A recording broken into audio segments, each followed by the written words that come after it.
Assalamualaikum warahmatullahi wabarakatuh. Selamat datang kembali di Cast Channel.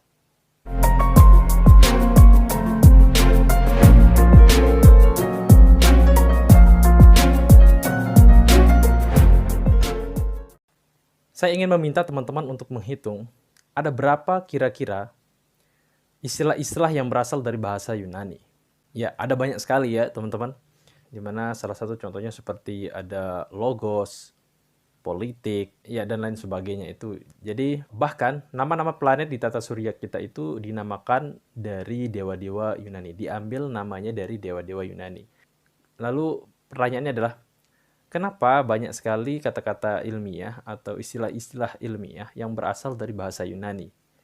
Kenapa enggak pakai bahasa India atau bahasa Bangladesh, tidak menggunakan bahasa Prancis, bahasa yang lain? Karena ilmu pengetahuan itu berasal dari Yunani kuno. Pemikiran-pemikiran dari orang-orang Yunani itu masih digunakan saat ini di dunia modern. Konsep-konsepnya masih digunakan sampai saat ini. Lalu kita akan membahas tentang bagaimana awal mula dari perkembangan ilmu pengetahuan dan bagaimana perkembangan ilmu pengetahuan ini kemudian memasuki era kegelapan di Eropa. Barat itu sempat mengalami periode kemunduran dan pada periode itu yang berjasa dalam menyelamatkan warisan-warisan dari bangsa Yunani itu adalah Islam. Nah, dalam episode kali ini kita akan membahas tentang bagaimana Islam menjadi jembatan bagi kemajuan ilmu pengetahuan di Barat. Oke, mari kita bahas.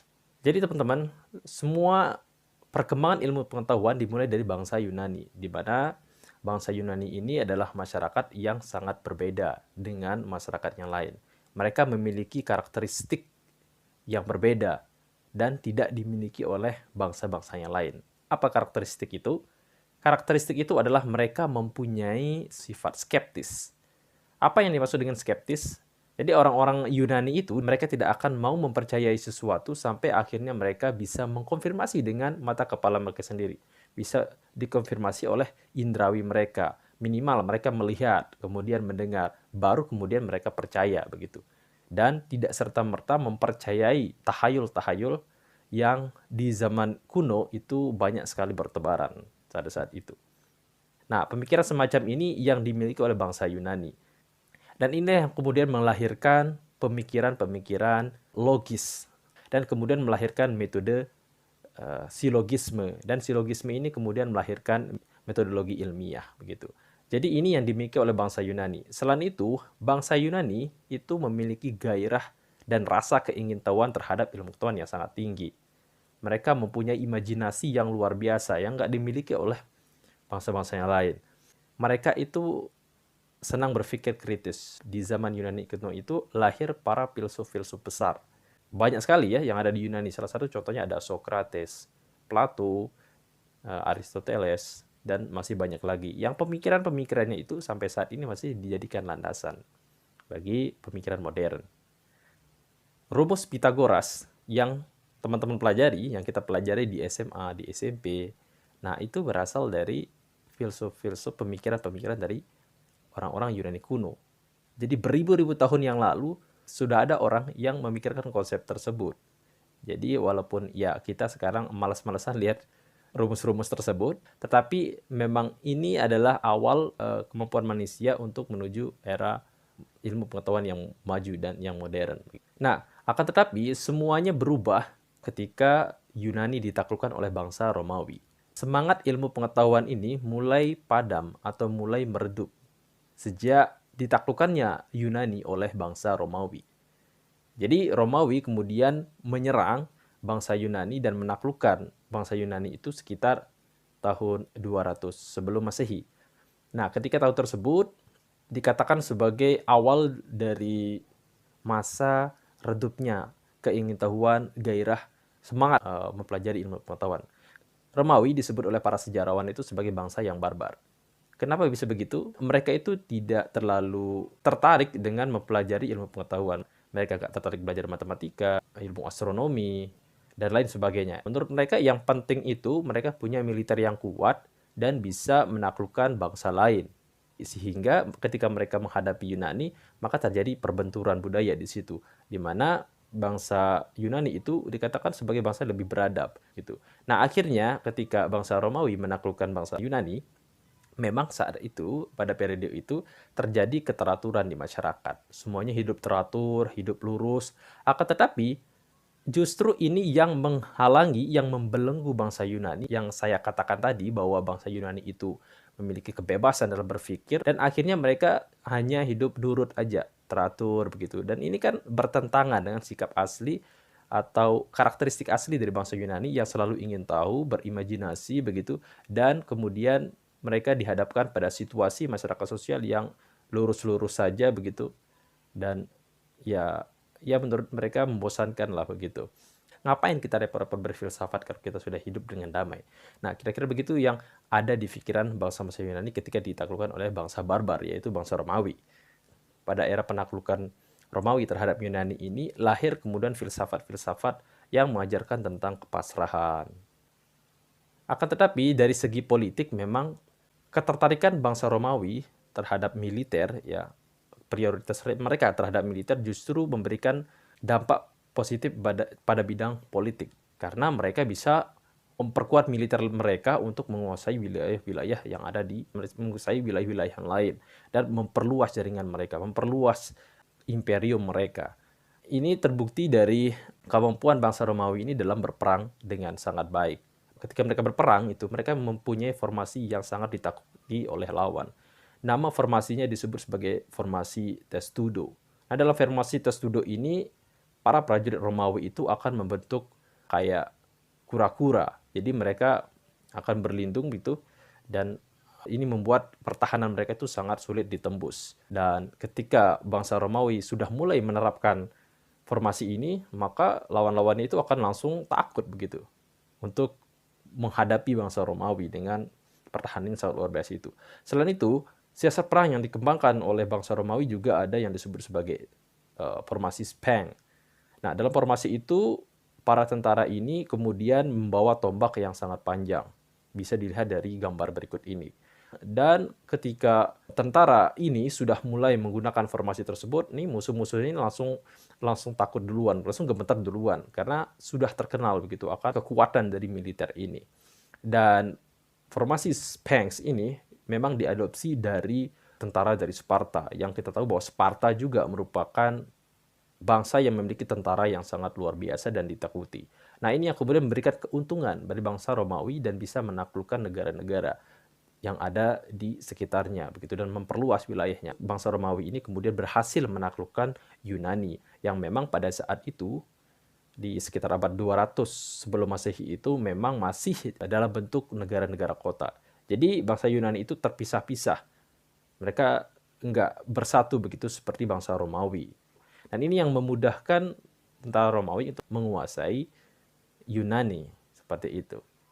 Jadi ditaklukkan oleh bangsa Romawi ternyata ada untungnya. Kalau misalkan Yunani pada saat itu ditaklukkan oleh bangsa, katakanlah misalkan pada saat itu Yunani ditaklukkan oleh Raja Xerxes yang merupakan Raja Imperium Persia, maka mungkin yang terjadi pada bangsa Yunani kehancuran begitu. Karena kita tahu bahwa Xerxes merupakan raja yang cukup bengis dalam menghancurkan lawan-lawannya. Atau misalkan kalau bangsa Yunani kemudian diserang oleh bangsa Mongol. Nah, bangsa Mongol ini kan terkenal karena kekejamannya dalam menghancurkan musuh-musuhnya. Contohnya ketika bangsa Mongol kemudian menyerang Kekhalifan Abbasiyah, kan pada saat itu terjadi kekacauan yang sangat luar biasa, di mana Kekhalifan Abbasiyah kemudian diluluh lantahkan oleh bangsa Mongol. Penyerangan terhadap Kekhalifan Abbasiyah dipimpin oleh Hulagu Khan pada saat itu, yang meluluh lantahkan Kekhalifan Abbasiyah dan membakar habis peninggalan-peninggalan buku-buku yang merupakan karya dari ilmuwan Islam pada saat itu, sehingga sangat sedikit sekali warisan-warisan dari Kekhalifan Abbasiyah yang dapat diselamatkan. Padahal pada saat itu kita tahu bahwa pada era Kekhalifan Abbasiyah dikatakan sebagai era keemasan Islam pada saat itu, dan itu semua dihancurkan. Nah, ini kemungkinan yang akan terjadi pada bangsa Yunani jika ditaklukkan oleh bangsa Mongol atau misalkan Xerxes pada saat itu. Dan kemungkinan kita saat ini nggak akan bisa menikmati kemajuan ilmu pengetahuan dan teknologi. Ya, mungkin kita nggak akan tahu apa itu rumus panjang kali lebar, atau rumus luas segitiga, atau rumus Pitagoras, dan lain sebagainya. Ya, karena kemungkinan besar warisan-warisan ilmu pengetahuan dari bangsa Yunani sudah musnah. Kemudian keuntungan yang kedua, bangsa Romawi itu sejak awal memang dia itu sudah ngefans duluan sama kebudayaan Yunani. Mereka sudah mengagumi terlebih dahulu peradaban-peradaban dari Yunani, di mana mereka mengagumi arsitektur seni yang diciptakan oleh peradaban Yunani kuno. Nah, ini yang kemudian dilihat dari banyaknya pemuda-pemuda dari bangsa Romawi pada saat itu yang tertarik untuk belajar ilmu filsafat. Menjadi suatu hal yang ngetren pada saat itu untuk belajar filsafat dari orang-orang Yunani. Mereka ingin mempelajari lebih jauh kebudayaan-kebudayaan dari Yunani. Ya, meskipun bangsa Yunani adalah bangsa yang ditaklukkan dan Romawi adalah bangsa penakluknya, tetapi faktanya peradaban bangsa Yunani jauh lebih unggul dibandingkan peradaban Romawi. Bangsa Romawi dikatakan sebagai bangsa barbar, sementara bangsa Yunani memiliki peradaban yang jauh lebih maju, arsitekturnya jauh lebih maju, pemikiran-pemikiran tentang gagasan-gagasan itu juga Yunani itu lebih mengungguli dari kebudayaan Romawi. Memang penaklukan yang dilakukan oleh Romawi terhadap bangsa Yunani ini memang menjadi awal masa kegelapan dari bangsa Eropa. Mohon maaf, tapi ini memang sejarah di mana pada saat itu di Eropa pemerintahan mulai dikuasai oleh gereja, sehingga kehidupan masyarakatnya pada saat itu berorientasi pada akhirat. Dan masyarakat pada saat itu tidak bisa membedakan mana urusan agama dan mana urusan duniawi. Dalam hal ini adalah ilmu pengetahuan. Buat apa kita belajar matematika, astronomi, atau belajar ilmu pengetahuan begitu? Palingan nanti kalau kita sudah mati kan kita nanti masuk surga begitu. Jadi ini yang adanya kepasrahan lah begitu dari masyarakat Yunani ini untuk tidak mempelajari ilmu pengetahuan. Kemudian Eropa mulai memasuki masa kegelapan. Warisan ilmu pengetahuan dari Yunani mulai perlahan-lahan dilupakan oleh Eropa pada saat itu, oleh orang-orang Barat. Ketika warisan dari budaya Yunani ini mulai dilupakan oleh orang-orang Eropa, Islam kemudian mengambil ilmu pengetahuan itu, di mana Islam kemudian mempelajari warisan budaya dari bangsa Yunani. Jadi artinya peradaban Yunani itu kemudian diwariskan kepada umat Islam. Dan umat Islam pada saat itu menjadi jembatan bagi berlangsungnya ataupun berkembangnya ilmu pengetahuan, sehingga ilmu pengetahuan itu bisa sampai di era Renaissance dan menjadi jembatan ilmu pengetahuan di Barat. Di mana pada saat itu Islam mempelajari filsafat dari Yunani, pemikiran-pemikiran dari bangsa Yunani ketika Islam menguasai Eropa bagian timur. Nah, pada saat itu Islam menguasai Eropa bagian timur seperti Spanyol, dan Islam juga di abad pertengahan itu menguasai Afrika Utara, di mana pada saat itu Islam kemudian tertarik pada ilmu kedokteran, yang mana di Barat ilmu kedokteran itu nggak ada yang peduli. Sementara di Islam itu berlaku sebaliknya. Sehingga buku-buku dari warisan bangsa Yunani yang sebelumnya memang asli berbahasa Yunani kemudian diterjemahkan ke dalam bahasa Arab. Nah, lalu buku-buku yang sudah diterjemahin ke dalam bahasa Arab ini diambil dan dipelajari oleh bangsa Eropa di awal era Renaissance begitu. Ketika mereka sudah sadar kalau bangsa mereka sudah tertinggal. Ditambah lagi dengan adanya wabah Black Death dan wabah penyakit yang di Eropa itu pada saat itu meluas begitu dan menewaskan hampir ratusan juta orang-orang Eropa pada saat itu. Mereka melihat ke belakang, oh dulu itu kita pernah maju ini ketika era Yunani kuno. Nah, di situ kemudian mereka mulai mempelajari lagi ilmu pengetahuan, dan buku yang mereka pelajari itu adalah buku yang sudah diterjemahkan ke dalam bahasa Arab. Jadi ya memang awalnya itu ilmu pengetahuan yang mereka pelajari itu berasal dari bahasa Arab yang sudah diterjemahkan oleh umat Islam sebelumnya. Nah, ini yang kemudian kita tidak asing lagi dengan istilah-istilah bahasa Arab di dalam ilmu pengetahuan. Ada banyak sekali istilah-istilah ilmiah dalam bahasa Arab. Contohnya seperti aljabar, alkohol, alkemi, dan lain sebagainya. Seperti itu. karena memang sejarahnya seperti yang tadi itu.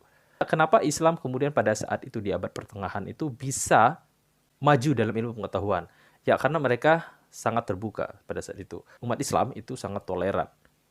Toleransi ini terlihat ketika umat Islam kemudian mempersilahkan orang-orang Yahudi itu untuk berada di bawah kekuasaan Islam, dan Islam pada saat itu, pemerintahan Islam pada saat itu tidak akan mengintervensi atau tidak akan mengganggu mereka menjalankan ibadah mereka. Orang-orang Yahudi pada saat itu disambut secara welcome begitu oleh umat Islam pada saat itu. Meskipun saat ini sikap Islam di masa lalu itu tidak dibalas oleh orang-orang Yahudi. Ini dilihat dari adanya perang yang terjadi saat ini antara Israel dan juga Palestina. Teman-teman tahu sendirilah perlakuan orang-orang Yahudi terhadap umat Islam. Padahal dulu mereka itu disambut dengan welcome begitu oleh umat Islam.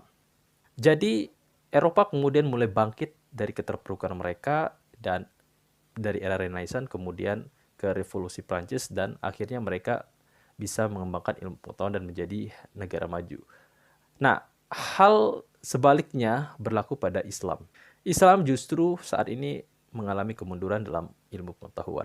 Karena ya setelah era perang salib itu, negara-negara Islam itu terpecah belah, yang kemudian banyak terjadi konflik antar negara Islam, di mana Eropa kemudian berhasil bangkit, akan tetapi Islam justru malah ya saling kelahi satu sama lain antara negara di Timur Tengah itu ya. Ini khususnya yang terjadi di Timur Tengah.